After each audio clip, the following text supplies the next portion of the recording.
Hello everybody and welcome back to Yalan app. In this video, I'm going to show you a step-by-step guide on exactly how to fix UAE Pass face recognition not working. So if you're also having that exact same problem and you want to be able to fix this, well then this video is going to be perfect for you. So actually what I did myself to be able to fix it is that I firstly closed my UAE Pass app and instead I went into the settings app on my phone.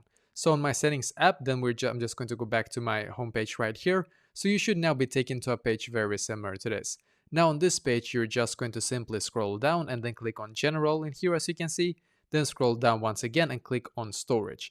And now on Storage, you're just going to swipe up like this until you can see, as you can see, there's like a search bar up top in here. Just click on it, just search like this UAE and just click on it, the UAE Pass as you can see. Then just click on Upload App and once again click on Upload App in here.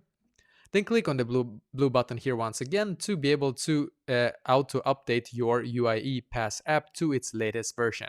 So I guess that when they sometimes release like a new update on the app, then we need to be able to get it to be able to fix all the bugs that was in the previous version. At least this actually fixed it for me. I went back and I tried once again and now it was working for me. So I hope that this will be able to fix it for you as well.